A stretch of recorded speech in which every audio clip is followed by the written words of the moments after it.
Hey folks, if you didn't hear the announcement earlier, we're going to start in a couple.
NASA has achieved the near impossible.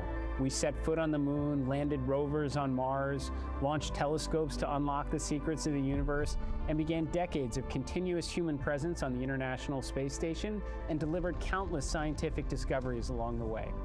But moments like those aren't accidents. They happen when we bring the best and brightest from across the nation, the capabilities from industry and our partners from all over the world, and choose to undertake and achieve the near impossible. And that's exactly what this moment demands of us once again. President Donald Trump's national space policy has given NASA a mandate and the resources to return to the moon, build a base, take the next giant leap, and expand American superiority in the ultimate high ground of space. And now it's upon us to execute, and to do so with the competence, the ownership, and the urgency of the world's most accomplished space agency. On March 24th, we're bringing together NASA leaders, our commercial partners, international allies, members of Congress, and the administration for an event we're calling Ignition. The future of American leadership in space can only be achieved with alignment across government, industry, our more than 60 Artemis Accords partners, and the greater space-loving community. Ignition is about more than setting direction. It's about undertaking grand, world-changing endeavors and actually achieving them. This is the moment we reject the status quo, challenge what is broken, embrace what worked on July 20th, 1969, and reject what stands in the way of extraordinary outcomes. NASA is leading the greatest adventure in human history, and it's only just begun. It's time to start believing again.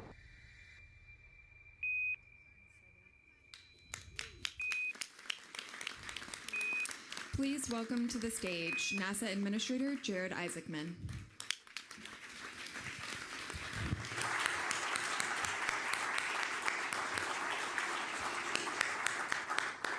Good morning, everyone. So we are calling today's event Ignition because it represents the start of a transformative journey for NASA. I'd like to begin by thanking the leadership of President Trump for providing NASA the tools and policy to execute on our world-changing mission. I also wish to acknowledge the coalition assembled here today. We have a bipartisan mix of members of Congress and staff from authorization and appropriation committees who have provided the direction and the resources. We have 35 international partner nations here, including ambassadors, ministers, and leaders of several space agencies who have worked alongside the United States in space for decades and will continue to do so on the journey ahead. And we have leaders from the most capable space industry in the world.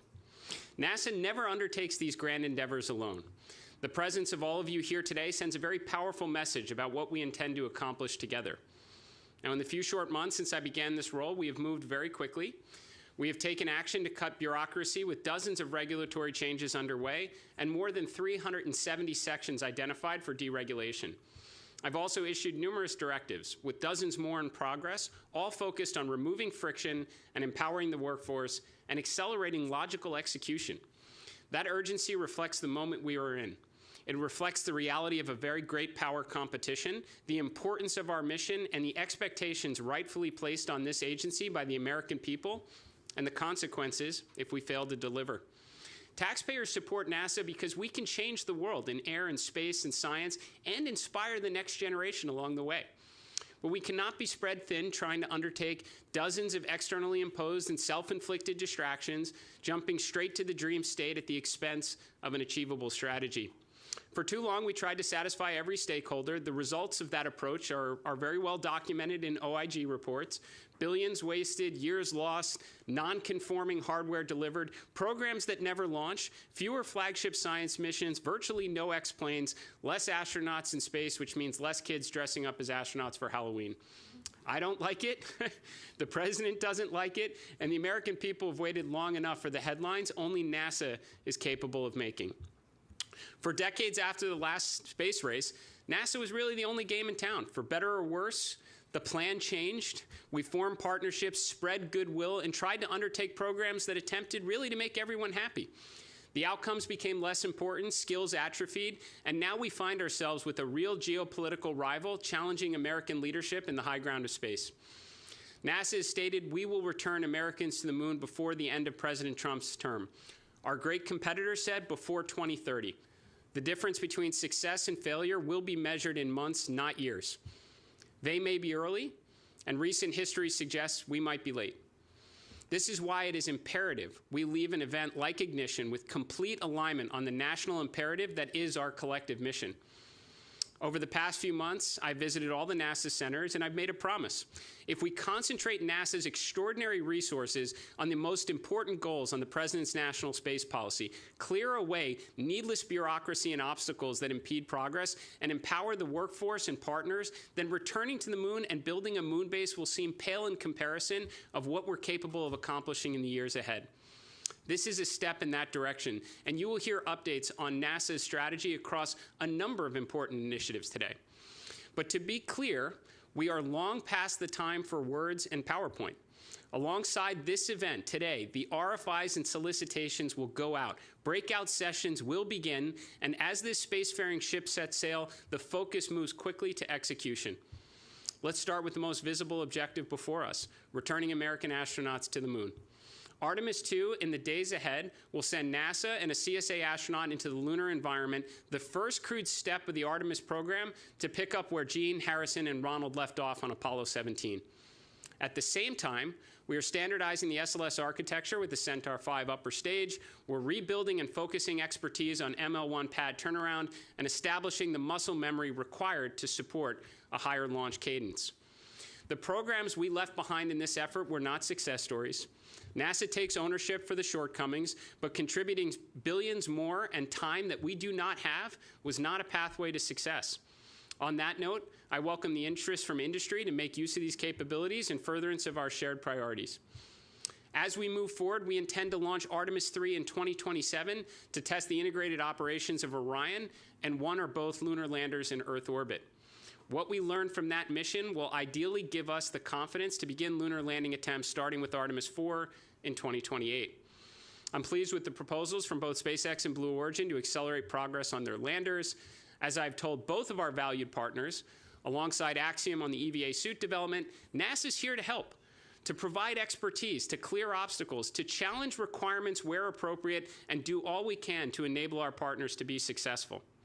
Should we fail, and should we look on as our rivals achieve their lunar goals ahead of our own, we are not going to celebrate our adherence to excess requirements, policy, or bureaucratic process. This revised, step-by-step approach to learn, to build muscle memory, to bring down risk and gain confidence is exactly how NASA achieved the near impossible in the 1960s. But this time, the goal is not flags and footprints. This time, the goal is to stay. Today, we are providing a demand signal for frequent crewed missions well beyond Artemis 5. We intend to work with no fewer than 2 launch providers with the aim of crewed landings every 6 months with additional opportunities for new entrants in the years ahead. America will never again give up the moon. That brings us to the next step, building the moon base. It should not really surprise anyone that we are pausing Gateway in its current form and focusing on infrastructure that supports sustained operations on the lunar surface. Despite some of the very real hardware and schedule challenges, we can repurpose equipment and international partner commitments to support surface and other program objectives. It's worth pointing out that shifting NASA workforce priority to the surface, which has lots of advantages for safety, tech demonstration, and science, it's really the proving ground for future Mars initiatives, does not preclude revisiting the orbital outpost in the future. We will build the moon base in 3 phases. Phase 1 endeavors to support industry by moving from infrequent, bespoke efforts to a templated approach that will generate significant learning through experimentation. We will dramatically expand lunar landings through the CLPS and the LTV program, delivering rovers, instruments, and technology payloads that test mobility, power systems, such as working with international partners and industry on the production of RUs and RTGs, communications, navigation, surface operations, and all the science payload that can be incorporated.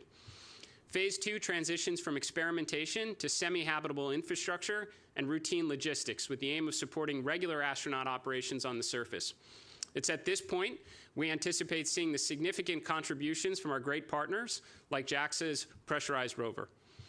Phase 3 takes advantage of the affordable mass-to-surface capabilities that Cargo HLS will inevitably provide in the years ahead and enables the permanent infrastructure necessary to sustain a human presence, such as Italy's proposed habitation module.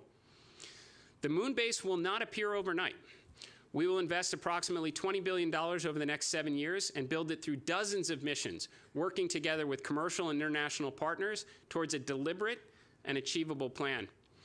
Just as there was Mercury and Gemini before Apollo, there will be an evolutionary path to building humanity's first permanent surface outpost beyond Earth. And we will take the world along with us as they follow along on the NASA Moonbase website and watch the assembly through lunar relay and observation satellites. At the same time, NASA will never give up its presence in low Earth orbit. The International Space Station has served humanity well, but it will not operate forever. The transition to commercial stations must be thoughtful and set up industry for success. Today, we will review a bit of the history of the International Space Station, NASA's understanding of the commercial market, the budget available to support the enormous undertaking, and the 2 potential options available to explore going forward. Now, regardless of the pathway, NASA will invest the limited budget available over the years to work with commercial providers to build the future LEO presence, which includes maturing capabilities, expanding commercial opportunities through the PAM program, while creating what we hope is an achievable glide path to commercially operated space stations. We will further signal demand for what we hope will be multiple crew and cargo transportation providers to support LEO requirements for decades into the future. Now, NASA cannot force an orbital economy to exist, but we will certainly do all we can to ignite one. Science and discovery remains at the heart of NASA's mission. Today we'll provide updates on exciting flagship efforts like Roman and Dragonfly, alongside new initiatives like Da Vinci, bonus scientific payloads on the Mars Telecommunications Network, and rideshares designed to expand the pace of discovery. Public-private partnerships will turn NASA into a force multiplier for science. We are willing to challenge our approach to Earth observation and space weather, work with constellation providers, find efficiencies with legacy missions still yielding great science, and invest in flagship undertakings only NASA is equipped to pursue. We are excited to hear about the role of philanthropic efforts that will play in increasing our understanding of the universe, so like the Eric and Wendy Schmidt observatory systems. We welcome many such efforts and look forward to collaborating with and supporting them. The moon base itself and all the components that go into its assembly will become an extraordinary platform for scientific discovery. And there is one more thing. After decades of study and billions spent on concepts that have never left Earth, America will finally get underway on nuclear power in space. We will launch the first of its kind interplanetary mission named SR-1 Freedom before the end of 2028, demonstrate fission power and the extraordinary capabilities to move mass efficiently in space. When Freedom reaches Mars a year after launch, it will release the Skyfall payload of Ingenuity-class copters to continue to explore the red planet.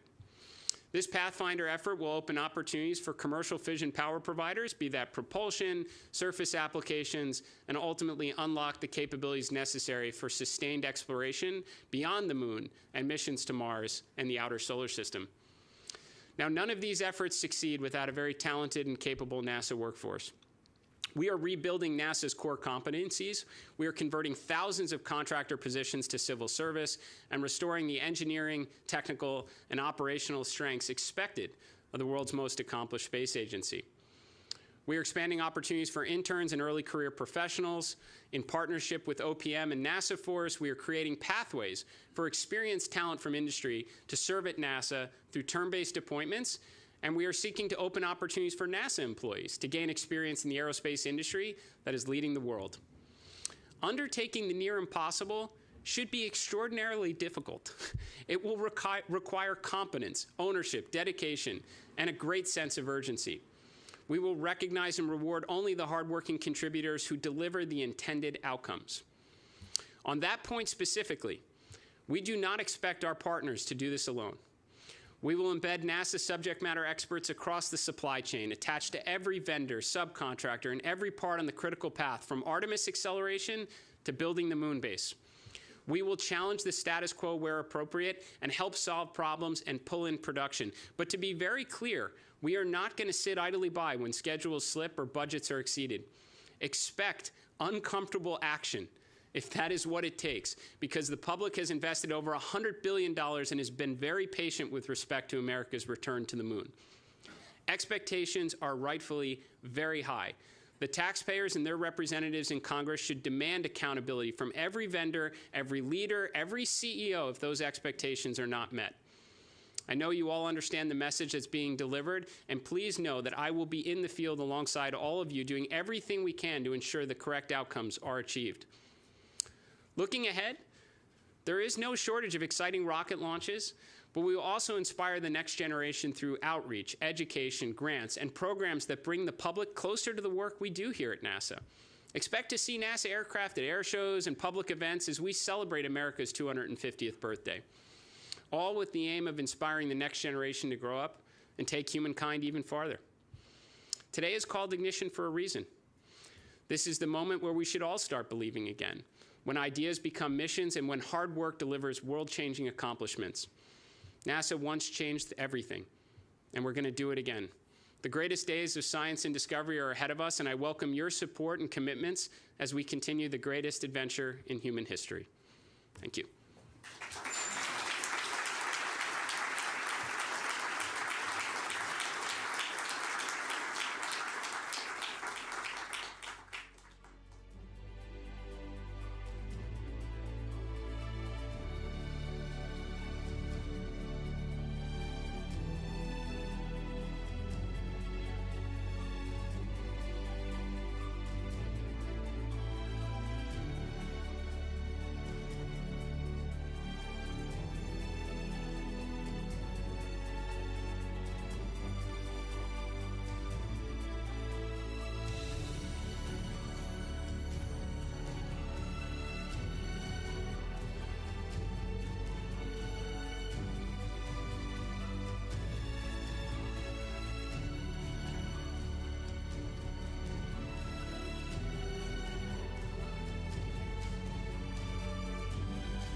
Please welcome to the stage Acting Administrator of the Exploration Systems Development Mission Directorate, Dr. Lori Glaze. Good morning. It is so wonderful to see so many of our industry and international partners here today. It is my absolute pleasure and honor to talk to you this morning about the very first, most critical step in that vision that Jared just spoke about, the return to the moon. If I could have the next slide, please.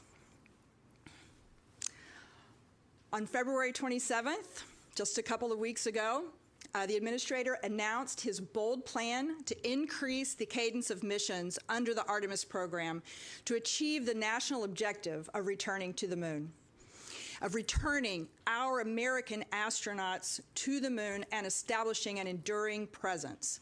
This includes standardizing our vehicle configuration, adding an additional mission in 2027, as Jared just alluded to, and undertaking at least one crewed surface landing every year thereafter. The revised sequence enables a more rapid cadence to retain our muscle memory. We've talked about our muscle memory that's been developed during launch and flight operations, and ensures that the critical landing systems are tested with crew before attempting operations on the lunar surface, dramatically reducing our mission risk. To enable these changes, as Jared just spoke to, NASA will engage in a concerted hardware, software, and analysis acceleration effort. The effort will redeploy the workforce to engage more directly with our providers, to provide relief if needed, and bring some of the manufacturing in-house if necessary. Looking beyond Artemis 5, NASA plans to work with at least 2 launch providers, initially targeting landings every 6 months, with the potential to increase the cadence as the capabilities mature. NRFI has just been released at the beginning of this presentation, or should have been at the beginning of this presentation, to solicit information from our established commercial providers and new industry entrants to help shape NASA's long-term strategy to transition from government-driven missions to the commercially sustained lunar transportation ecosystem for Artemis 6 and beyond. If I could have the next slide, please. We're following the proven stepwise approach that was demonstrated by the Apollo missions to methodically reduce risk incrementally and increase the likelihood of mission success. If I could have the next slide. With Artemis, we're applying the same stepwise approach. Each step needs to be big enough to make progress, but not so big that we take unnecessary risks given and based on our previous learnings. In this model, Artemis 2, as we all are aware, will demonstrate Orion crewed operations, including critical tests of environmental control and life support systems and manual spacecraft maneuvering as part of a proximity operations demonstration prior to the translunar injection. Artemis 3 is now being replanned as an Earth orbit test flight, demonstrating integrated launches with rendezvous and docking demonstrations with one or both of the lander providers. Artemis 4 will perform the first crewed landing in early 2028, and Artemis 5 is targeted later in 2028 to further accelerate towards establishing the lunar base. If I could have the next slide. I'm going to take a couple of moments to talk about Artemis 2. Near and dear, this is the very first critical step in the success of this plan. We've got to successfully complete Artemis 2. And I got a lot of great things to tell you about it. Next slide. Came to my realization over the last couple of days. I've been talking about launching on April 1st for a few weeks now. And then the last couple of days, I just kind of came to my mind, that's 1 week from tomorrow. 1 week. Yes. I can tell you, I was just out at the pad last Friday as we rolled the spacecraft back out to the pad. We've been tracking it day by day in the preparations leading up to launch. And I can tell you that as of this moment right now, there are no major issues that we're working. We are doing everything according to plan. We're following the plan. We'll be watching the weather very closely over the next week. We'll also be staying alert for anything that may go a little astray. We want to assure that our astronauts, our 3 American and Canadian crew, are all safe for this mission. We've already passed our final big review, the flight readiness review, on March 11th and 12th, so that milestone is behind us. And we are now, as I said, aiming for April 1st. The launch window extends from the 1st through the 6th, and there should be about 4 attempts possible within that 6-day period. We can go to the next slide. Thank you. So I'll give you just a little bit about the mission plan for Artemis II. I like to basically break it up into about 4 phases. I'm not going to speak to everything on this slide, but we can think of it in 4 different parts. The first part of the mission is the launch, and then we go into this 24-hour high Earth orbit. While we're in that high Earth orbit, we are going to check out the environmental control and life support systems. This is the newest piece for Artemis II and the critical piece for supporting our crew and keeping them safe and healthy throughout the mission. While we're in that 24-hour orbit, we will also conduct the proximity operations demonstration. Once we have separated from the ICPS, the interim cryogenic propulsion stage, our upper stage, we will use the manual controls in Orion to approach and then regress and then approach the ICPS to see and get better feel for how those controls respond to the crew's direction. Once we're confident that all of the systems are operating within the Orion spacecraft at the completion of that 24-hour orbit, we will perform the translunar injection, which sets us on the path to the moon, around, and back, where we'll use the moon's gravity to bring us back. It's a free return trajectory. So that second phase is about 4 days out to the moon. And then we have the third phase, which is the lunar flyby, where we'll get to observe the far side of the moon and hopefully break the record, the Apollo record, for the farthest any human has ever flown from Earth. And then we begin the cruise back, about another 4 days back to Earth. The final part of the mission is the re-entry to Earth's atmosphere and splashdown off the coast of San Diego in the Pacific Ocean. We'll work closely with our partners at the Department of War to recover the crew, bring them safely to shore, and return them to Johnson Space Center. So I hope you all have as much excitement as I do. I'm starting to get goosebumps. Please stay tuned and watch along with us over the coming week. And I hope to see many of you at the launch next week. If I could have the next slide. Oh, it's up already. Artemis III, as we mentioned, is now a new Earth orbit docking demonstration in 2027. And we're really excited about this mission. And I want to talk about all the preparations we've already made and how ready we are to execute on this mission in 2027. The hardware for Artemis III is very mature, and we're working to meet the 2027 launch readiness. As soon as we complete the launch of Artemis II, we will assess the condition of the mobile launch pad. We made significant changes to ruggedize the mobile launcher following Artemis I, and so we anticipate the ability to turn the pad around very quickly and begin preparations for stacking of the Artemis III rocket. The Space Launch System hardware, the rocket hardware, most of it, a lot of it's already at Kennedy Space Center. We'll have a lot more of it there very, very soon. The interim cryogenic propulsion stage, the ICPS, is ready. We may need it for Artemis III, we may save it for Artemis IV, but it is ready. The boosters, the solid rocket boosters, have been ready for a while. They were just waiting for space in the vehicle assembly building. We anticipate shipping those and receiving them at KSC in April, later in April. The engine section for the core stage for Artemis III is already in the vehicle assembly building undergoing integration work. The RS-25 engines are ready and they're shipping in April. The top 4/5 of the core stage should be shipping from the Michoud Assembly Facility in April, actually a week or two after the Artemis II mission completes. We expect to receive those down at Kennedy Space Center, the core stage. And the launch vehicle stage adapter is also ready in storage at Marshall Space Flight Center, and we anticipate that shipping to KSC as well. Next slide. Our Orion team is also working hard to meet the challenge of a 2027 launch. All elements are already at the Neil Armstrong Operations and Checkout Building at Kennedy Space Center, and significant progress is already underway.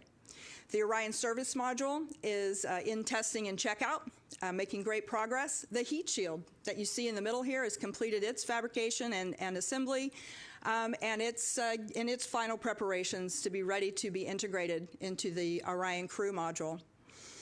The service module is also being integrated and tested. So we've got the service module, the crew module, we've got all the piece parts. We are in that integration stage. The next slide, please. Of course, in order to perform this important docking demonstration, we are going to partner closely with both of our human landing system providers. The goal for this mission is for Orion to dock with one or both of those landers, and both of the HLS providers already have been given a task. They were given that task immediately following Jared's announcement to assess the options for this new Artemis III mission profile. In preparations, we're watching closely the development of both lander systems. The Starship flight test number 12, we anticipate happening in April, hopefully, no earlier than, but hopefully in April, will be the first flight of their version 3, which is a major step towards the lunar landing capability. The Blue Origin, Mark 1, which is their predecessor to the Mark 2 human lander.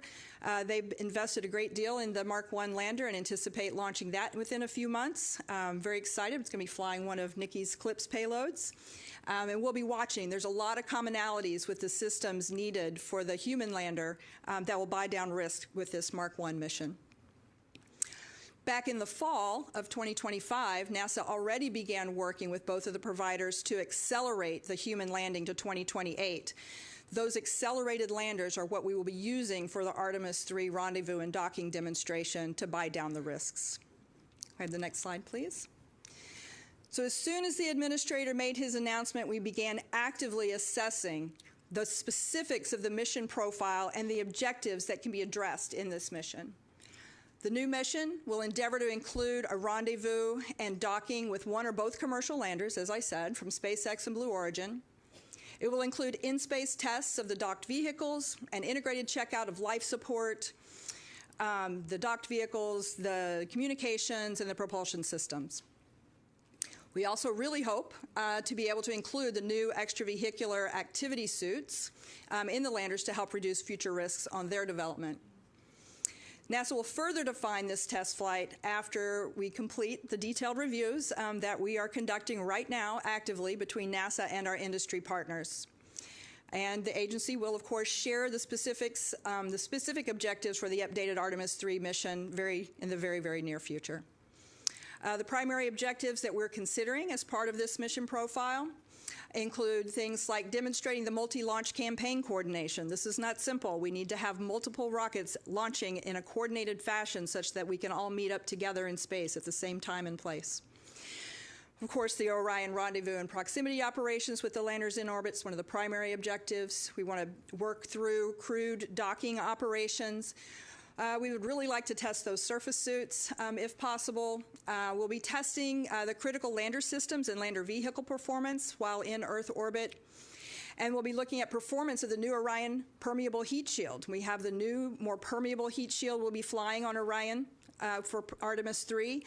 And while the Earth orbit won't put quite the demands on it that we would have returning from the moon, we will gather important data on the performance of that heat shield.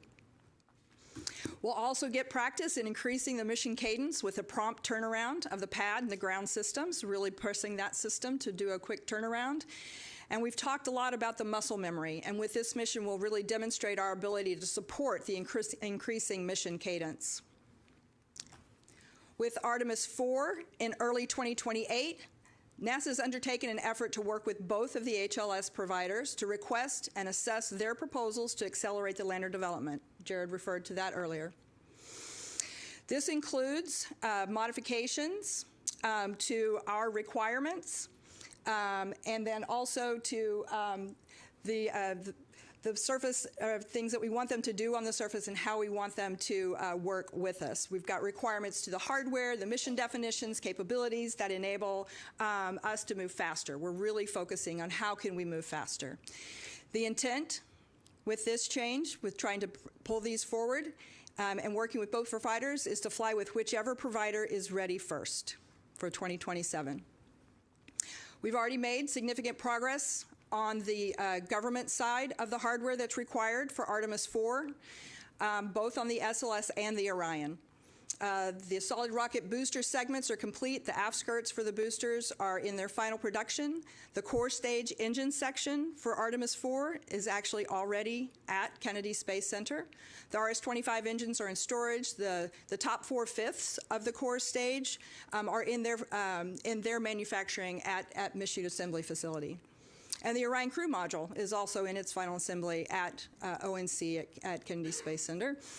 And the Orion Service Module that's provided by our European partners is also well into its integration in Germany. We had Artemis 4 is here at KSC. Sorry, getting lost in my track here. We've got a lot of stuff here. Artemis 4 is here at Kennedy Space Center, where it's already getting integrated.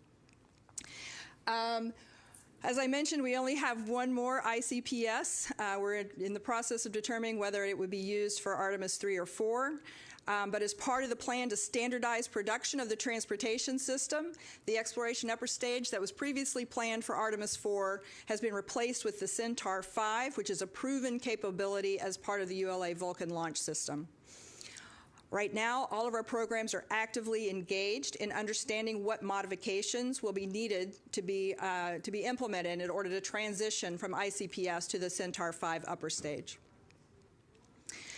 The new generation suits are being developed by Axiom to support NASA's lunar surface extravehicular activities.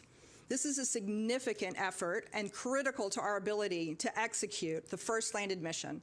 NASA is accelerating this effort, and we're providing direct support at Axiom facilities and suppliers to increase the collaboration and accelerate hardware production.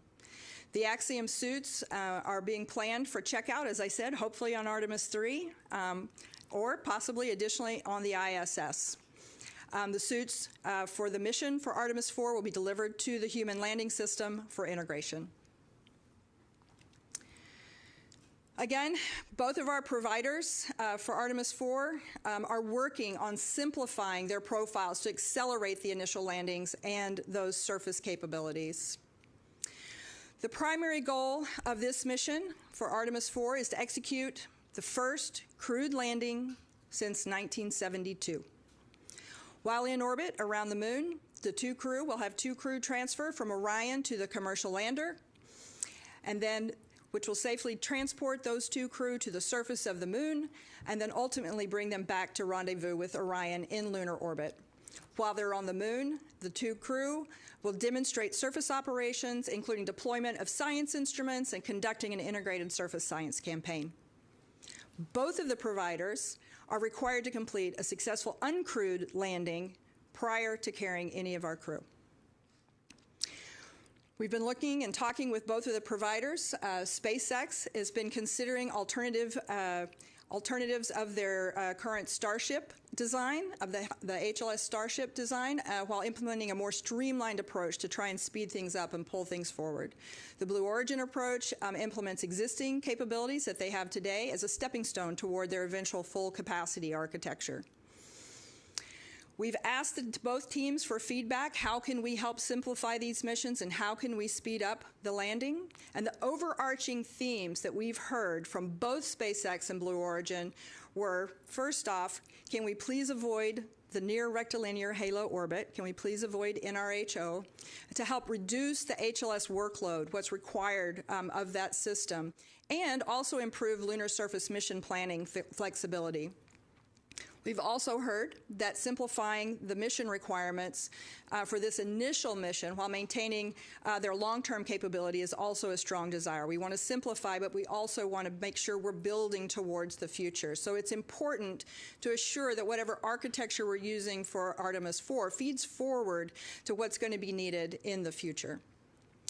In response to the feedback that we've received from SpaceX and Blue Origin, we are indicating, and we have indicated to both of them, that we are open to other non-NRHO lunar orbits. Some of these orbits could reduce our crew risk with abort opportunities that are available in hours versus up to a week if we were in NRHO parking orbit. It also opens up flexibility in surface mission planning, allowing us perhaps access to different sites on the surface or flexibility in the timing of when we land. The intent of offering alternate orbits is to balance the Orion and lander performance by parking closer to the moon and being able to have that more frequent or easier access. We're also looking at the surface requirements, trying to make them simple and sustainable. We're looking at more flexible surface planning that supports simplified interfaces, leading to accelerated development. We are, of course, also looking for maintaining that long-term capability. So the simplification of the requirements allows us to focus on achieving the near-term goals while also preserving the long-term goals through evolution of the lander capabilities to support our exploration goals. Looking forward in working with the providers and with our teams within NASA, we're very focused on looking at the cross-program and mission planning. There are critical Orion interfaces, and those interface definitions need to be updated. They require being updated to trying to understand what it means in these new parking orbits that are closer to the moon and different mission profiles. So we're in the process of assessing that all right now. Moving on to Artemis 5, which would be the second landed mission in late 2028, as we begin our preparations for a lunar base. There is significant hardware, again, already in development for Artemis 5. Orion Crew Module, European Service Module, this one is in Germany still, but we expect it to be delivered next fall. They're on an excellent yearly cadence of providing those service modules. We've got engines in production, boosters in productions, and the core stage already also in manufacturing. So I'd like to wrap up here. I just want to hope to close with the impression that you'll take away that we are enthusiastic and excited to execute on these accelerated timelines. The new Artemis 3 mission standardizes the architecture and will reduce risks ahead of the first lunar landing. We have the hardware, we have the skills, we have the capabilities to accelerate, and we know this administration is committed to removing any of the obstacles that are slowing us down. We're also prepared to advocate for increased supply chain criticality, and we're poised to deploy the NASA workforce to build components ourselves if necessary. We're already embedding NASA personnel at key contractors and suppliers as active, not passive, participants in the supply chain to assure that the key components that we need are not keeping us from landing on the moon first. Internally, we're in the process of building new analysis tools that provide us insight and real-time resolution of challenges across the entire Artemis enterprise. And to assure that we're all moving and working toward the common goal, the administrator has invited the company leaders from each of our prime industry partners to brief him within the next few weeks on the actions they're taking to meet the accelerated schedule. As I noted at the beginning, we're signaling demand and dropping an RFI for 2 pathways for crewed missions to the moon beyond Artemis 5. The first step in this journey begins with the Artemis 2 launch on April 1st, when Reed, Victor, Christina, Jeremy embark on their historic journey around the moon. I hope you'll be watching. I hope you'll be watching very closely, hopefully from the Cape, as we lay the foundation for Artemis 3, 4, 5, and beyond. And as Administrator Isaacman has said repeatedly, we may not have captured full global attention yet, but I'm absolutely certain that as we embark on Artemis 2, 3, 4, and 5 in the coming years, we will captivate the world. We're honored to have you working alongside us to further world-changing science and discovery. Thank you. Please remain with us. We will be coming back after a brief 10-minute break.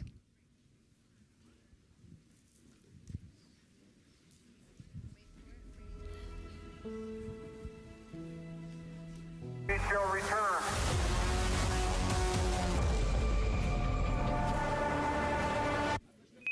This is a live look. We will see things that no human has ever seen. We want to know what's out there just beyond the horizon. Amazing live views from the spacecraft. Coming back to Earth, say we were doing like 5 or 7 miles a second. Those are just not numbers that humans generally think about. We were always going to the moon. 6, pushing ourselves to explore is core to who we are. 3, it's in our nature.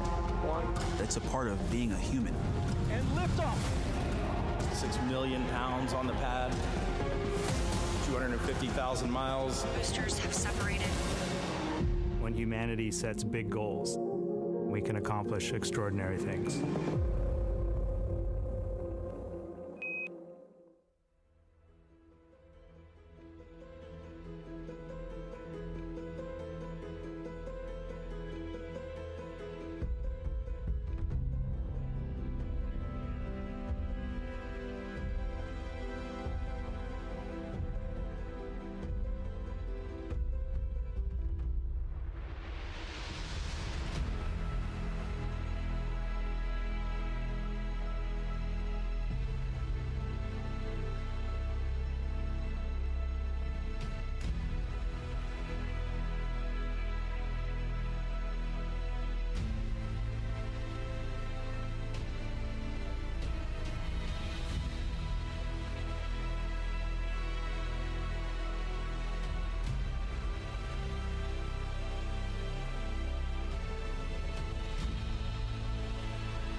We will be resuming programming in 2 minutes, so please make your way back to your seats.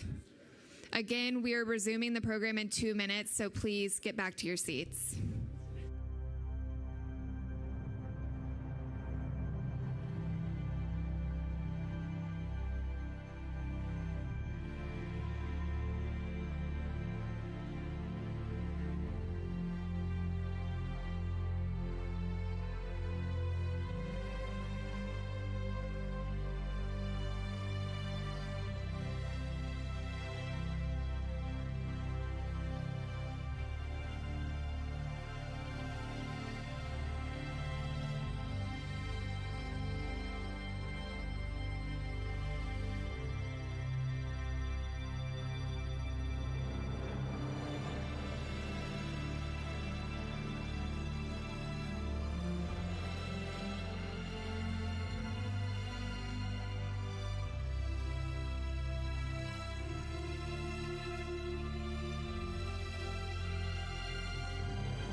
Okay. Do you want me? Should I just say like?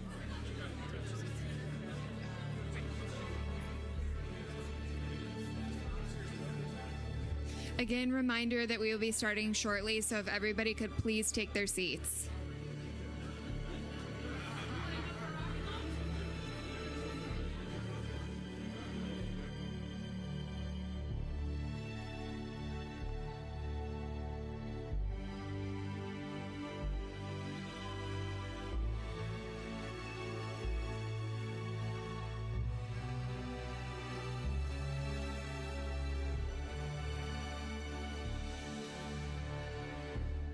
One more reminder that we need everybody to take their seats so that we can resume programming. So please take your seats.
Welcome to the stage, NASA Moonbase Program Executive, Carlos Garcia Galan.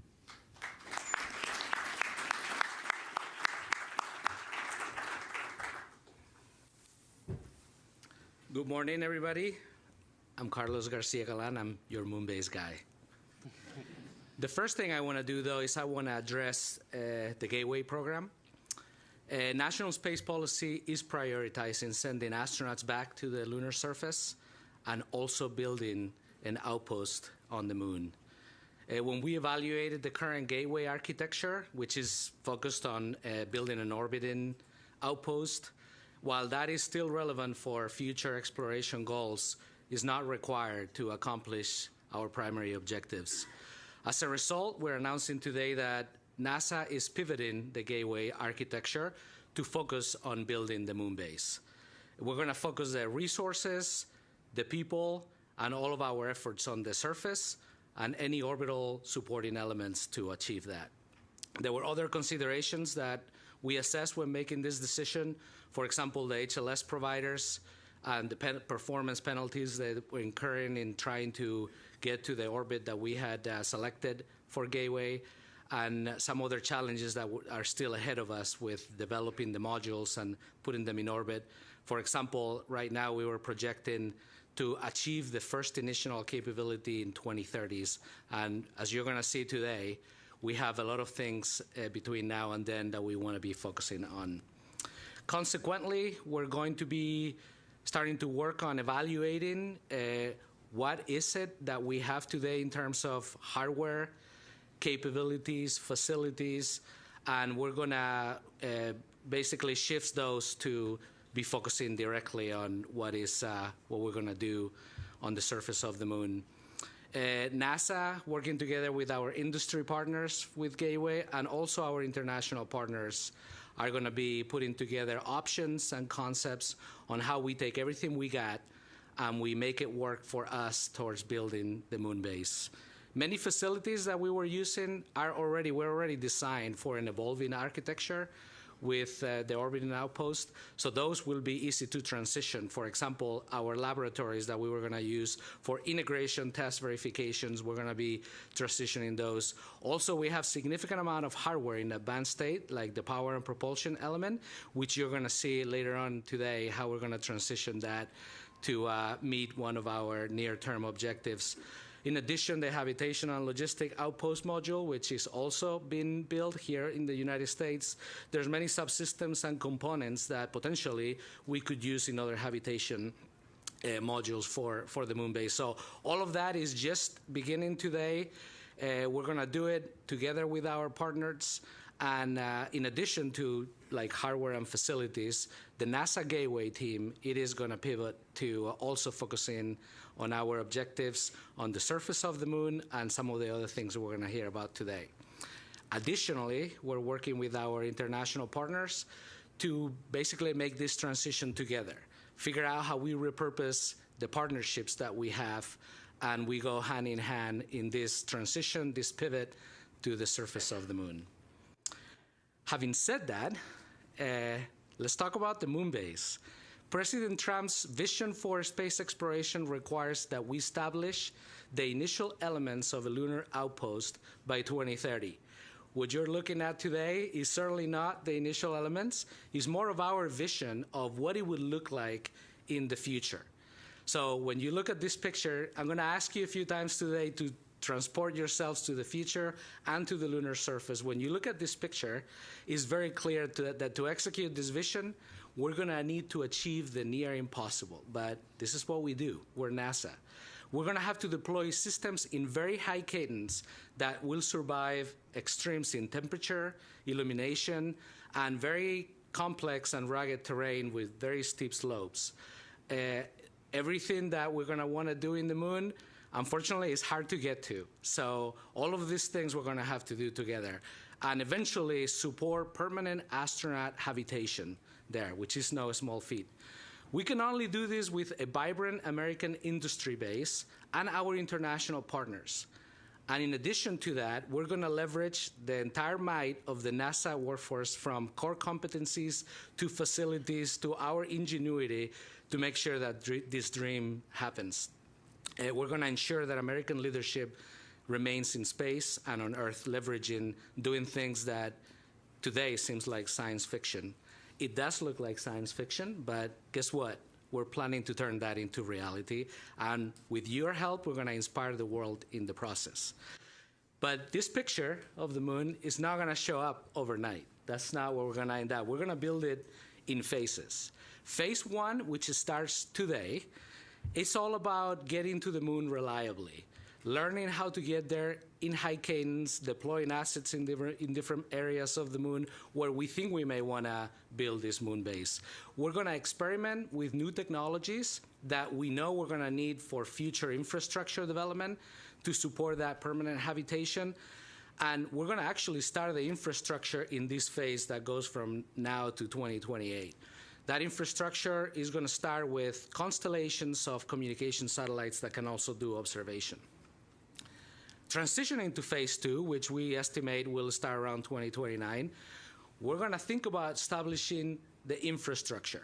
So we've tested some new technologies. We're transitioning to actually establishing and laying out what we think are permanent elements of that infrastructure. And we're going to talk about this, but it includes power, surface communication, surface preparation, and mobility. And then once that's set, established, we're going to transition into achieving semi-permanent and permanent crew presence on the moon base. So that is going to include habitation modules and everything we need to keep the crews alive and enable them to do groundbreaking science and exploration on the surface of the moon. Go to the next chart, please. So the moon has a surface area about the size of the continent in Africa. Imagine, talking about why are we going back to the moon? Imagine sending 6 missions to Africa for short duration and saying, hey, we've explored, we've learned everything we need. We're going to start doing that again. The lunar South Pole, for example, it's about the size of the state of Virginia. So I think you can go one page up. Oh, there you go. We got it.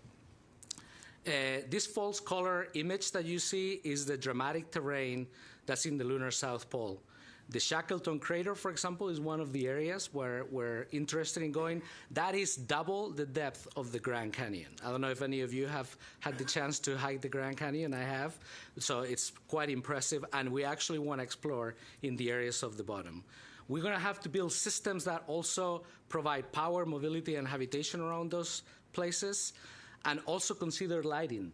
Like you see today, some of these areas that are very interested for science and exploration are sometimes permanently shadowed or have significant length of shadow periods. So having systems there that can survive the temperature gradients that we're going to see and the lighting are going to be critical.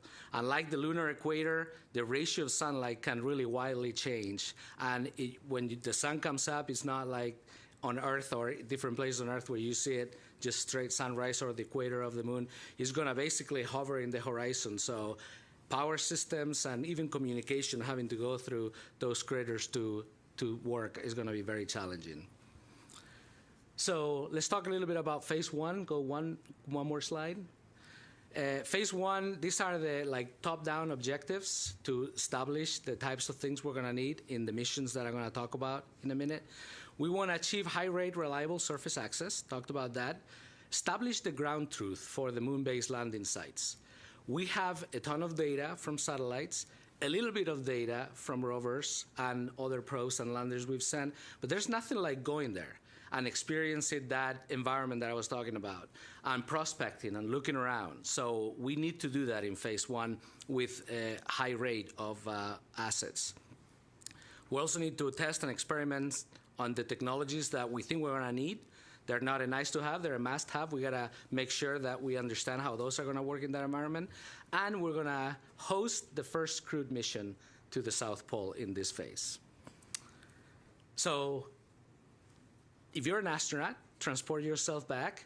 If you look at the perimeter of the moon base, you're basically going to see, of course, your ride to the moon and back to Earth. You're going to see other landers that were there before you, and then several of other landers and rovers that we were using to achieve that high rate and that prospecting.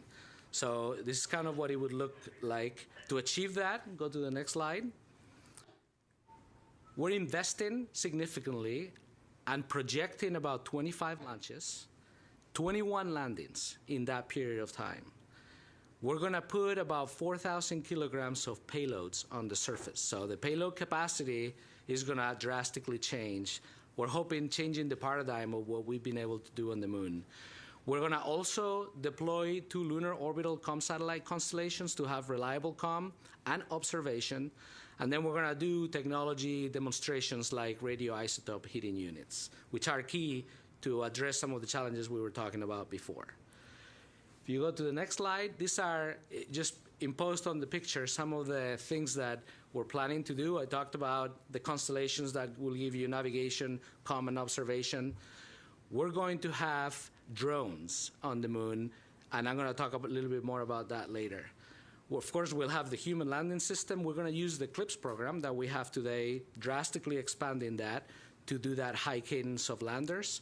And then we're going to do a series of different demonstrations. And some of these key missions I'm going to talk about in more detail in a minute. But certainly the radioisotope heating units to survive the night, lunar terrain vehicles, rovers of different kinds, all of those are in our plans. Go to the next slide.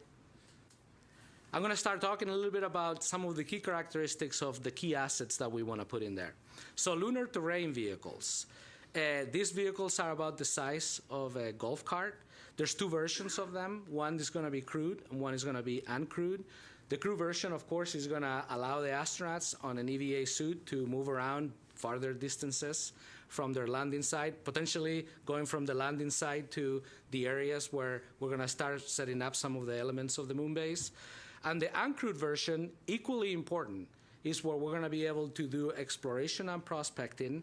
We're going to put payloads on them, maybe some of the technology demos. Imagine perhaps a lunar terrain vehicle with an RHU attached to it, or maybe carrying something related to surface preparation to see what things work and what things don't.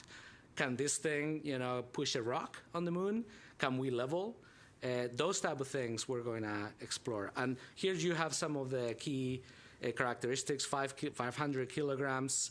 It can go up pretty steep slopes. 20 degrees doesn't seem like a lot, but if there's any cyclists here, you know that that's pretty impressive. Surviving 150 hours in the shadow and about a speed of about 10 kilometers per hour.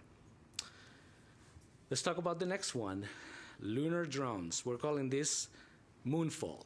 So I'm pretty excited about this one. This is built on the legacy of the Ingenuity helicopters on Mars. Obviously, we can't have helicopters on the moon, but we're going to take everything we learned from GNSS systems and the avionics, all of that, to build this. It's going to be used for site surveillance and terrain survey. We want to send this to places that are hard to reach, which is, by the way, points where maybe are the ridges where we see more sunlight, or maybe are places where eventually we may want to put a lunar cellcom tower. So we're going to send them to do the prospecting, and potentially they could host a variety of payloads as well, like an RHU, for example, to further survive the night. Here's a video with some of the characteristics. So the drones themselves are going to be independent from each other. They're independent spacecraft. We'll bring them in and basically deploy them as the spacecraft is coming in. And each drone is going to be capable of basically several propulsive hops that can go about 50 kilometers each in total. And then it's about 150 seconds from launch to landing on each hop. And then eventually we'll place them in a place when we run out of fuel, where maybe they can, if they have something that allows them to survive the night and stay longer periods of time, we can leave them there and have a function, like maybe communications or something like that. Of course, everything we talk about is going to have pretty awesome cameras. The next one is that I want to talk about is communications and observation satellites. Communications is key. We can put all the assets we want, but if we cannot get their data back, or even look at prospecting from the top to see what things are doing, or bring you along for the ride, we're going to get much lower value of that. So building a constellation of satellites, we're very, very used to this on Earth, as you know, GPS, communications anywhere in the world. We got to establish that on the moon as well. So we want to increase the throughput to about more than 500 megabits per second. We want to increase and establish a good amount of surface lengths to orbit lengths, and basically being able to communicate with our assets anytime we want. We're also going to start establishing protocols. So, all the stuff we're going to put on the moon, we want to make sure that it's standard. And even though the initial set may not have those requirements, we want to test some stuff in phase 1. So maybe by phase 2 or 3, we can deploy those protocols and have a unified comm system on the moon as we develop other capabilities. If you go to the next one, another one I'm excited about, the Viper rover. Viper is also another golf cart-sized rover. It's built, it's tested, it's ready for a ride, and now we're going to give it one. It's going to go in the Blue Origin lander, serial number 2, which is scheduled to go to the lunar South Pole by 2027. What it's used for is going to map the water and volatiles from lunar resource prospecting. And these are critical for some of the reasons why we want to go to the moon. Some of these areas that have permanent or semi-permanent shadows have things that are billions, volatiles that are billions of years old, and we're going to go after those things and to try to understand our universe, where we come from, our neighborhood, to say in a different way. So yeah, this rover is going to get deployed. It's going to help us do a lot of the prospecting and trying to find out where are the cool places to go do science on the moon. Next one, radioisotope demos. I talked a little bit about the lighting conditions on the South Pole, very challenging. So lighting, of course, is related to also the thermal environment that these assets are going to see on the moon. As a matter of fact, at the beginning, during phase 1, some of the things we put there are not going to last very long because of this very reason. So anything we can do to not rely necessarily on solar power and allow the assets to get heating and maybe some power is going to be golden for our ability to take that forward. So we're actually trying to incentivize any of the people that have landers. If you can find an RHU or anything related to that works for your asset, bring it on, and we're going to reward you for that. As a matter of fact, also, we're thinking of several things along this area, but I'm going to talk about this later too. We're going to put an RFI today, dropping it, for any ideas that you may have. We want to hear them. So anything in this related to this technology area is going to be good. Basically, we want to put things that will help the lander survive more than 120 hours of continuous operations in darkness and be able to send signals back to Earth. Let's see. Let's go to the next chart. So all in all, this is phase one for you. It's very challenging timeline that we completely understand that, but as I show you in the first picture, we need to achieve the near impossible, so we cannot operate the way we've been talking and operating until now. We're committing about a $10 billion investment in these years through 2028. In 2026, we already have 2 missions planned to the South Pole using our CLIPS program that we're folding into the moon base.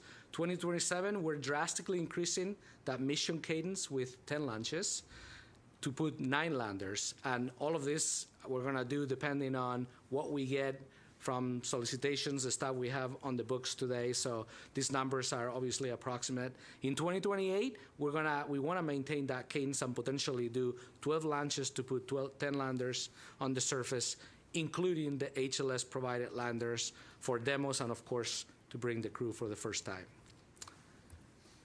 Go to the next chart. Okay, let's talk about phase 2. So, all right, we've learned how to get to the moon reliably. We've tested technologies. Now we're transitioning into, we're building the moon base. So we're laying out infrastructure to be able to support the habitation modules later. We're going to drastically increase the CLIPS lander payload mass capacity to about 5 metric tons. We're going to use some of also the heavy cargo landers, so there's a lot more than that coming. But from CLIPS perspective, we're wanting to increase the size of the landers and their ability to take cargo. We're going to do technology demos to enable lunar permanence, and we're going to, at this point, we would like to increase our crew visits to the moon base, doing it semi-annually, so 2 missions per year. Top objectives. All right, back to the moon. Think about if you were an astronaut, what would you look at if you're looking at the moon base? So you saw some of the rovers that you saw in phase 1. Maybe some of them are not working anymore, but they're still there. You see additional rovers with increased capability. Definitely you see lunar terrain vehicles that have been hard at work, maybe preparing the surface for a potential habitation module or multiple modules we're going to connect. You see some of the infrastructure that's coming about, like solar tower masts and so forth. So if you go to the next chart, that's about what it looks like. 27 launches, 24 landings, 7 rovers, and drastically increasing the payload capacity that we want to put on the lunar surface. By this time, we would like to also have, you see, a pressurized rover that we're doing with our partners at JAXA. You see solar power stations.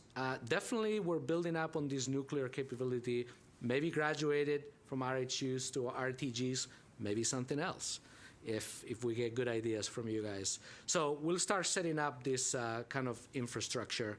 And some of the assets, if you go to the next chart, in addition to what we did in phase 1, we definitely have solar power augmentation. So you start seeing some of those solar masts growing. We'll have RTGs, maybe on a rover, maybe on a lander, maybe some things that we can connect together. We start seeing some of the infrastructure like surface communications, our cell towers, which also give us the ability to do navigation.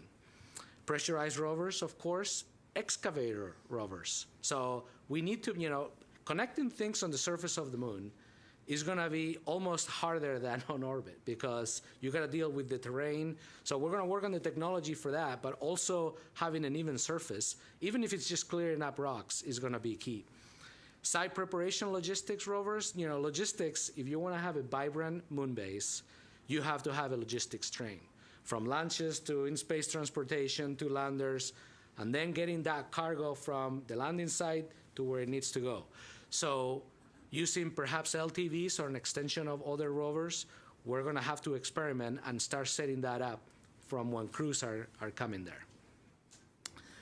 All right, so transition to, let's talk about the assets that we're going to have there. Of course, one of the great ones is the pressurized rover that, again, we're doing with our partners in Japan.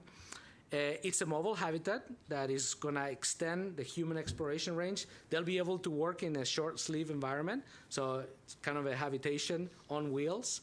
And that will allow them to travel significant amount of distance. Of course, it will have power systems and so forth. We're designing this to have a 10-year design life, and it's about 15 metric tons. So, of course, to deliver that pressurized rover, we're going to have a heavy cargo lander already in the books. Can traverse quite a few degrees of slope, and then survive up to 150 hours in the shade. The whopping speed is 3.5 kilometers per hour. But trust me, if you're in that, you probably don't want to go any faster. So anyway, pressurized rover. Transition to solar power augmentation. Power is the name of the game. All of these things we're showing require power. Some of them require power to heat themselves during the long shadow periods. So we need to demonstrate the ability to deploy these systems, test them, and then chain them together eventually to be able to provide the power that we need for the moon base. So anyway, we're definitely going to be investing in this capability, deploying it, testing it. We're looking, when we deploy some of those permanent assets, we're looking at about 10 kilowatts plus during illumination. And then when we're in the shade, 360 kilowatt hours for the assets that we want to serve. You're thinking, okay, we have habitation modules, so it's for that, but we also have a bunch of rovers. So maybe having stations where the rovers come in, hook up to it, either with, cables and connectors or wirelessly, and charge up is some of the things we're going to have to do. All right, next. In the theme of infrastructure, which is really the theme of phase 2, surface communication. So we want to establish and expand the network to enable more throughput, more connections, constant communication with our surface assets. We want to deploy dedicated surface-to-orbital communication stations, and you see a little bit of a picture of that in the landscape, and deploy the system for direct communication across the surface. And again, I talked about earlier with craters all over the place, which is where we want to be. It is going to be hard to achieve. There's a lot of multipathing. There's hard to find line of sight places to communicate directly. So all of that, even though we all know communications, doing it on the surface of the moon in the South Pole is not going to be easy. We're looking at perhaps 10-kilometer range of direct line of sight. That's what we want to achieve. All right, and then one of my favorites, the site preparation and logistics rovers. We're already starting. I'm going to show you a video of that later. We're starting to experiment with this on the ground. So these are rovers that are deployed to start working on surface prep. And we want them to last long so they can be working for us while the crews are preparing to launch to come to the lunar base. We're thinking this is a key capability for the lunar terrain vehicles, the upscale version 2 that we want to be deploying during phase 2. And also, we may want to be doing some excavation and compaction. I know this is very challenging in 1/6 gravity. We know that. We're testing, like what you see here, and you'll see in the video, is like double drum to even that stuff out. But there's many challenges that I'm sure you can come up and have maybe good ideas that we want to hear about. We're going to be investing in this capability as well. And then, if you go to the next chart, nuclear surface power capability. So we talked about experimenting a lot. Maybe the beginning in phase 1 is really just to heat yourself while you're in the long lunar night. But now we're going to want to be working on these things to supply power to multiple assets so they can survive the night, and eventually also provide power for operations. So we're talking about hundreds of watts, demonstrate technology, process, and operations at a larger scale, connected together, thermal management concepts for larger applications, anything related to systems that can give us a significant amount of power. So anyway, if you're working on that stuff, you'll be excited to hear that today. All right, so if you rack and stack phase 2, which goes from 29 through 32. 29, we're planning approximately 6 launches, 5 landings, 2 rovers. The cadence, the number looks smaller, but all of these systems are heavier. So we're more in the medium to large class of landers at this point. So the delivery of mass is greater, but the numbers are a little bit less. So 29, 6 launches, 5 landings, 2 rovers, 2 surface infrastructure elements. 30, 7 launches, 6 landings, 2 rovers, 4 moon-based drones with upgraded capabilities. 31, 7 launches, 7 landings, 2 rovers, 3 surface infrastructure elements. And in 32, 7 launches, 6 landings, 1 rover, and more drones. This may not be exact, but these are the numbers we're working for. And we want to show you the signal that this is the type of cadence we think we're going to need to develop this moon base in the timeframes that we want. So we're going to talk about challenges, and clearly it's perhaps out of our experience base. But that's where we need to get together, come up with the things, identify things that are slowing us down, preventing this type of cadence, working on that together, addressing it head on, and putting it in play. All right, phase 3. So top-level objectives. Long duration and long distance human exploration. We want to increase the CLPS lander payload mass capacity to 8 metric tons. We want to do a bunch of regolith manipulation and site preparation capable rovers. We want to start the routine logistic flights to deliver to Earth. And then we'll do initial uncrewed mission cargo returns, maybe up to 500 kilograms. So we start having a serious both ways train of logistics. Back to the moon. Just take a moment to really picture yourself in an astronaut suit, looking around and imagining what you would see there. Definitely see a bunch of infrastructure for power, both potentially nuclear, which is maybe shielded, to a bunch of solar array towers that are either directly connected to the habitation modules or perhaps on the side at different locations, providing power to some of the assets that are moving around. Pressurized rovers, advanced LTVs, and then different landing sites for human landings, cargo landings, and potentially launching cargo vehicles back to Earth with a bunch of moon regolith. This is kind of the stats. At this point, we're talking about 150,000 kilograms of payload on the surface when you account for all these things that we're talking about. One more chart. So again, some of the highlights that I've been talking about. Habitats, that's the highlight of the moon base in its end state, and what we're going to be focusing on phase 3. Logistics, can't talk enough about logistics and the need for that to do it reliably. We've learned anything we've done long duration, whether it's on Earth, low Earth orbit, we know we need logistics. So, I mean, everything that has anything related to that. In situ manufacturing or resource utilization, we're going to start seeing some sites on the moon that are kind of like the industrial neighborhood where we're trying some of that technology and also using it to actually keep the moon base growing and viable. We'll have different locations for habitats and then widespread power distribution. And then we'll see an increase on communications as well, surface, and potentially we have additional constellations at this point. Okay, so the focus areas for phase 3, talked about logistics. I won't impress that upon you anymore, but we're thinking about 8,000 kilograms of carriers, consumables, and other items. Some of the challenging stuff is going to be to go get the stuff from where it is and put it where it needs to be. So when the crews come, it's there for them. And, what we know from doing permanent habitation in low Earth orbit, for the crews, that you need clothes, of course you need water, you need air.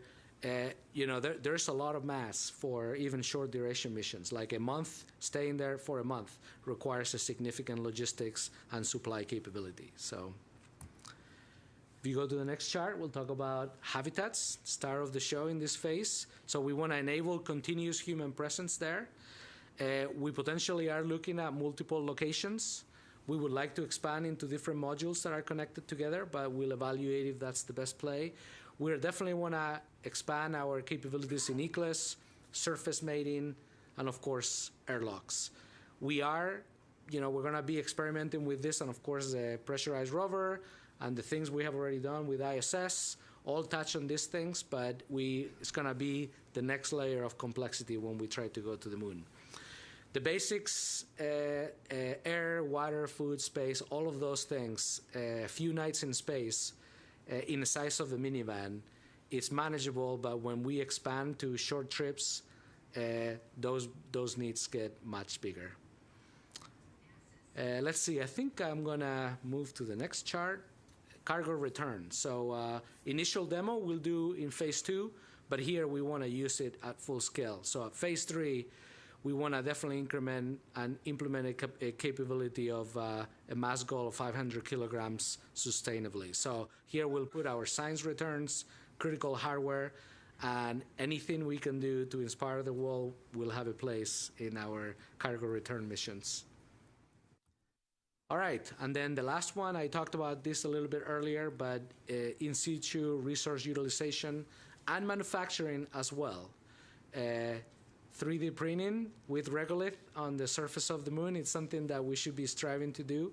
So we'll experiment a bunch, and then we can hopefully put this into play for phase 3. This is something, when we talk about moon to Mars, clearly when we get to Mars, we're gonna need some of this capability, and when you get there, it's gonna be tried and true and something you can rely and count on. So that's what we're gonna be learning on the moon, how to achieve that.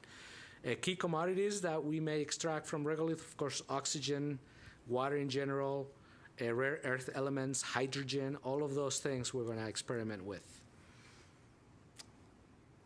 Next chart.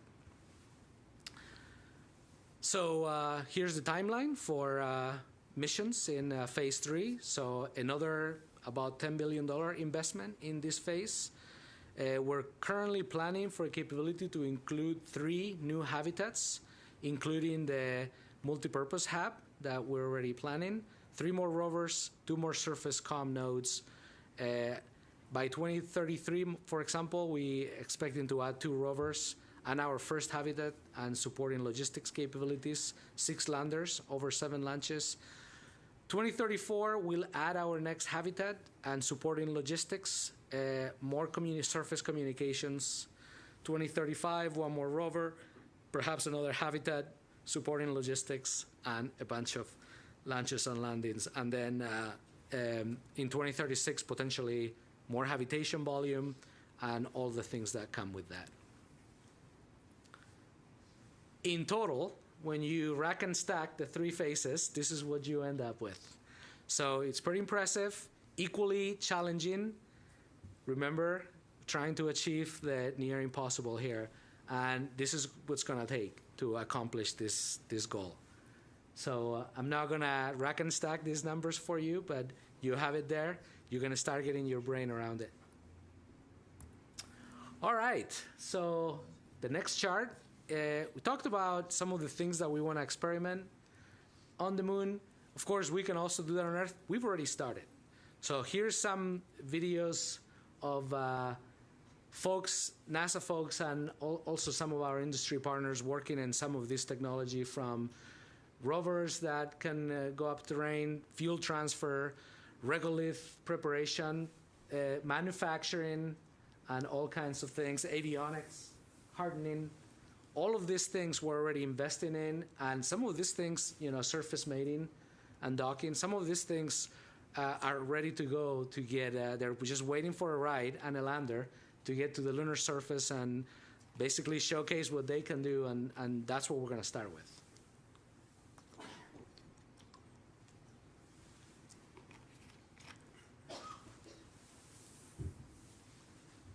Okay, so here's all the cool aspects of putting assets on the surface of the moon and traversing and potentially experimenting with what we're planning to do in the 3 phases. I could watch these videos all day. All right. So one of the key things, you go to the next chart, one of the key objectives that we have is not only to develop the technology that we need to eventually go to Mars, establish a moon base, which we have never done in deep space. It is imperative that we inspire the next generation of engineers, communicators, explorers. We can only do that if we take you along with us.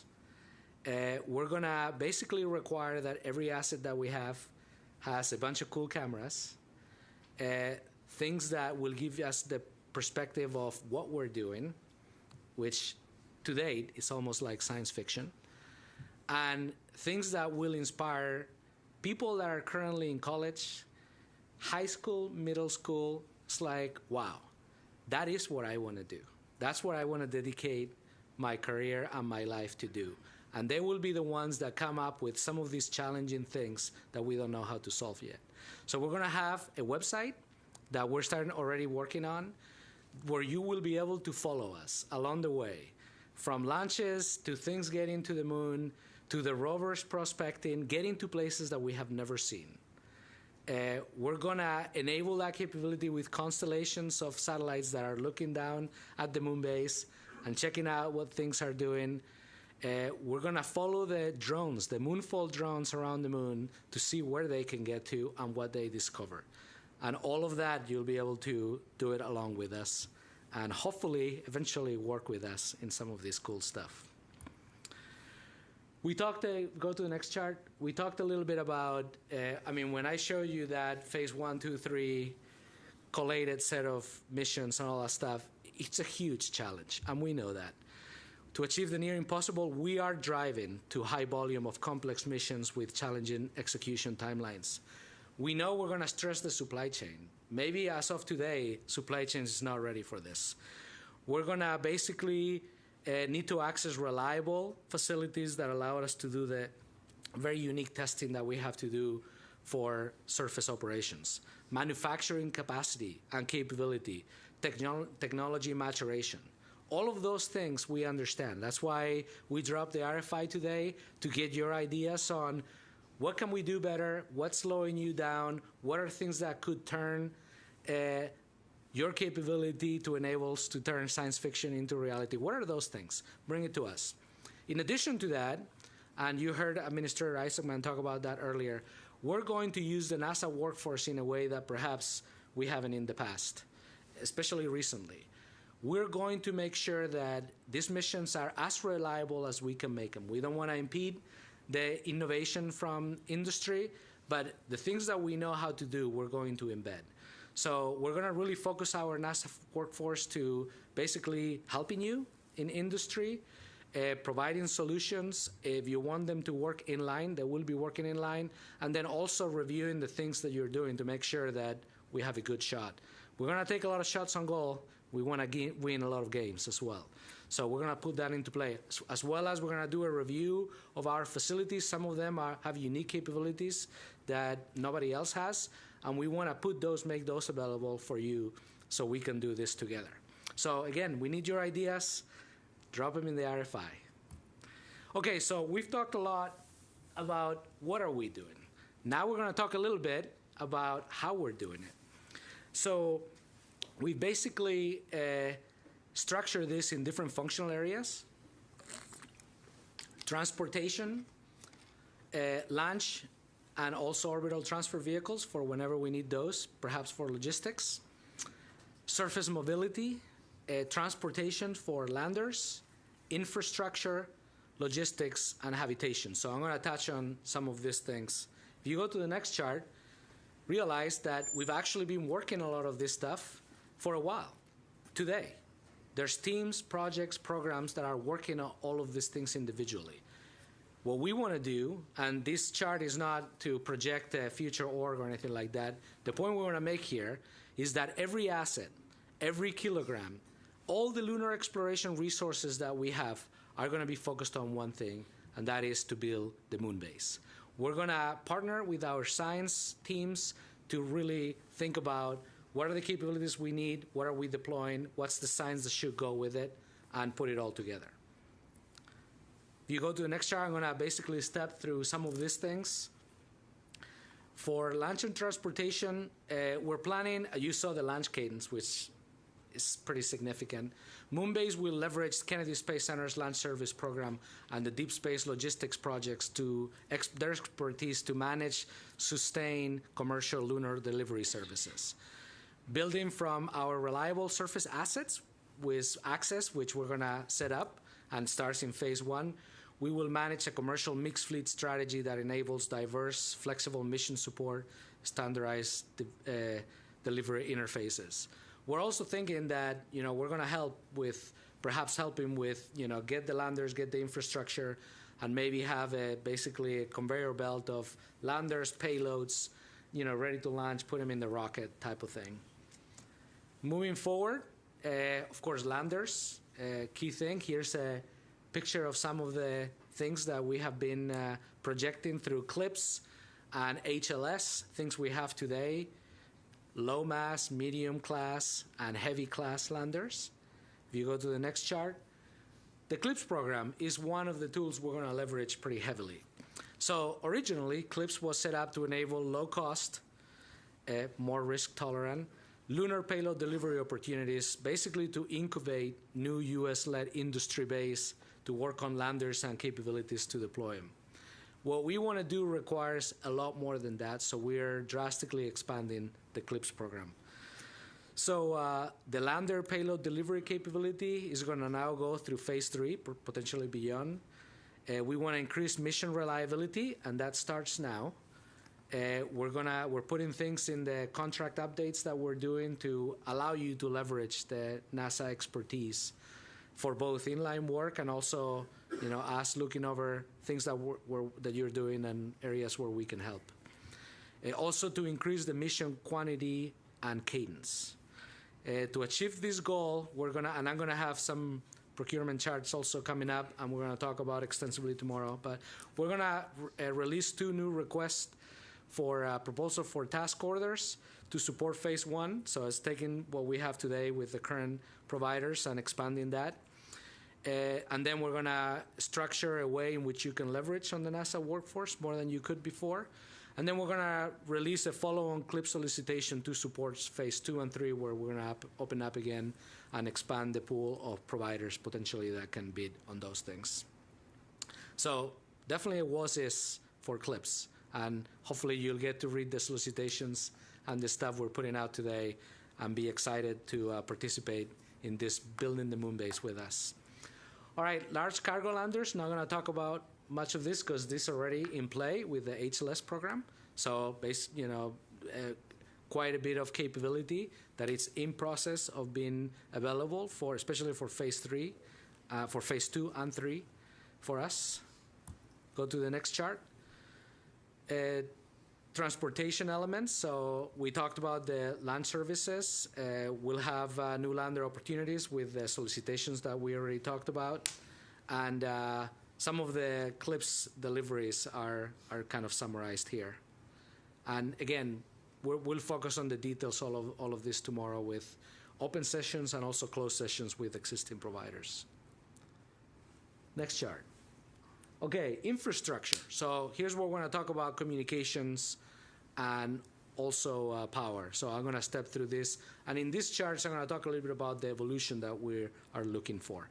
So when we talk about communications, here's the different things we're going to have wholesale at the different phases. So phase 1, we talked about the constellation of comm with observation, and as a bonus, if we can get navigation, we'll strive for that. Then phase 2, you get to the definitely navigation on the on-orbit constellations in addition to surface communication, and potentially we'll also entertain the possibility of doing an atomic clock demo. So eventually we can build up very reliable navigation system on the surface. So the evolution, if you go to the next chart, please. The evolution of this in phase 1, and I've talked through some of that, some of these capabilities already, but I wanted to kind of put it in a summary. So orbital comm, PNT, relay, deploy. We're going to deploy our initial 5 satellite constellation that's already in progress, and we're going to look to add a second constellation that's dissimilar to that. One of the things we want to do is get in there and put significant observation capabilities and start playing around with protocols that we can then count on in the future. Phase 2, we go to the surface for permanent surface cell towers, and then simultaneous support and comm from different assets. And then this is where we start building the navigation infrastructure. Phase 3, is the surface communications, expanded capability with standard protocols, and the same thing for navigation. Next chart is gonna dive into the surface power. So click one more, and of course we'll start with solar and regenerative fuel cell type of technologies. We will go into the RHU for heating some of our assets and RTG in phase 2. Definitely experiment in phase 1 as much as we can. This is a key infrastructure component. And then in phase 2 is when we're gonna actually start deploying and linking things together. And then the fission surface power program, it's scheduled to deliver something on phase 3 for more capacity and maybe more than one thing, for the capacity that we'll need for the moon base. Next chart. Here's kind of the phase evolution of that. So deploying the assets for communications, that's an infrastructure thing we're gonna do in phase 1. Demo, nuclear and other things that will allow us to do the survive the night and long shadow periods. Then we transition into the deployment of the power infrastructure on phase 2. Solar and nuclear, and then, completing that and distributing that to all the assets during phase 3. All right, mobility. There you go, one more chart. There you go. So this is the combination of all the mobility assets that we plan to have. So in phase 1, definitely a bunch of rovers of smaller size with different payloads and capabilities for prospecting and experimenting. We'll also have the lunar terrain vehicle. I'm going to talk a little bit about that in a minute, but we're going to change a little bit course on that, and basically we'll have incremental capability build up for the LTVs. So LTVs in phase 1, more capable LTVs in phase 2, and even better on phase 3. We're definitely looking for our international partners to also help in this area. This is a great opportunity. We're going to have definitely transportation capability by this point in phase 2. So looking for what are your ideas and capabilities that you want to deploy. And again, rovers, from having prospecting to surface prep to carrying logistics around, something we're going to need. Science rovers, of course, that's why we're going to the moon for, to do the groundbreaking science. And then, of course, pressurized and advanced LTVs in later phases. Go to the next chart.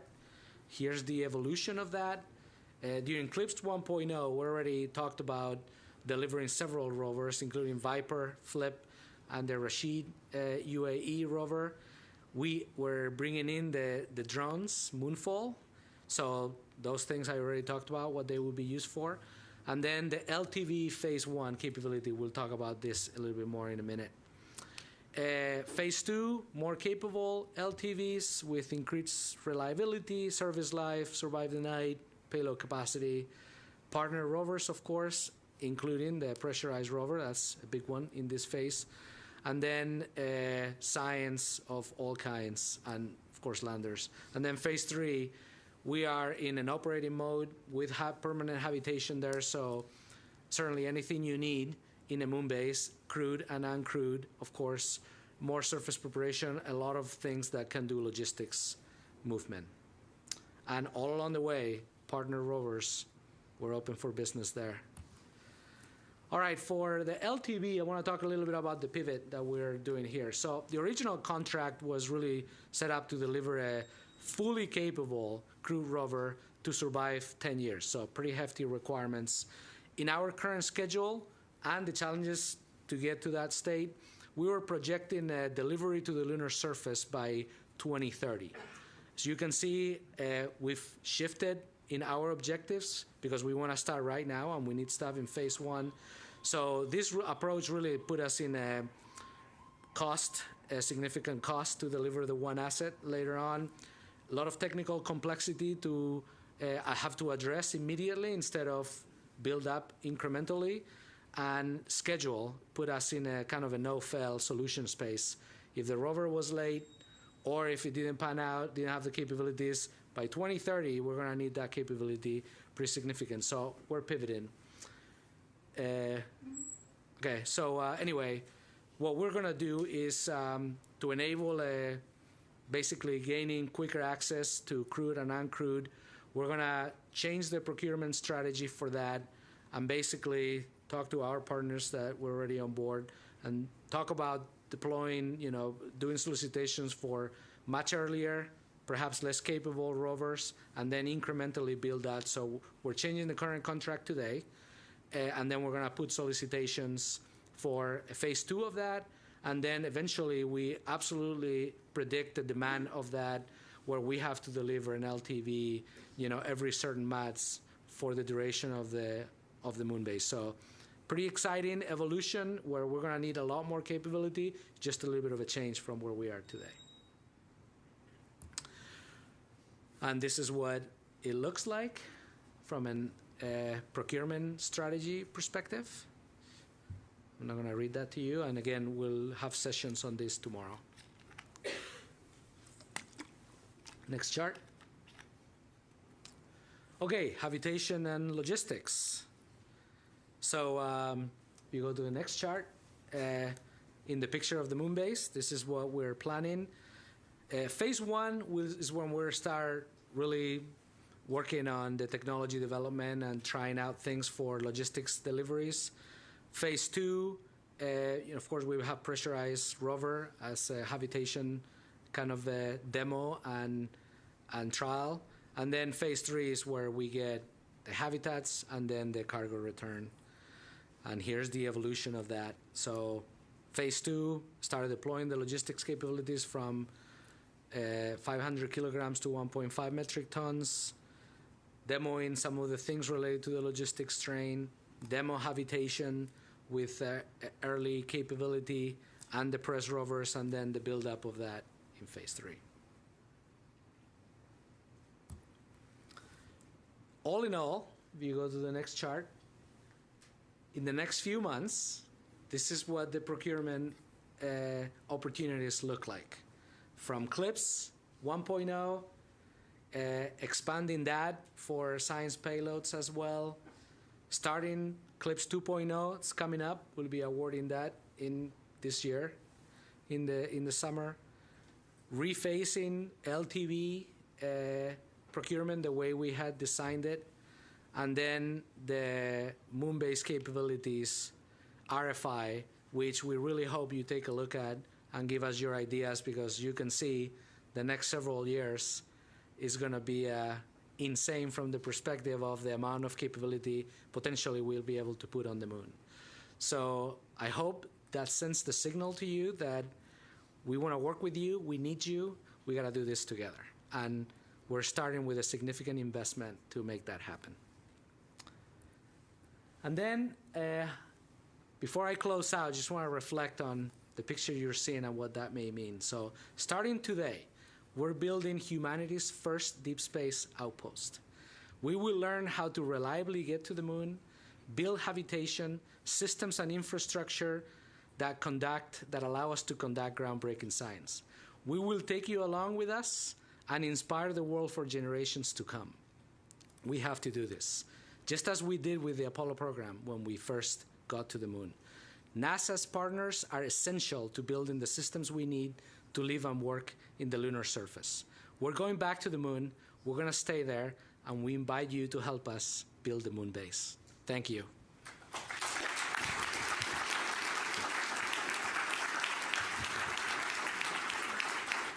We will now be taking a break for lunch, which is staged in the lobby, so please feel free to move about as you see fit.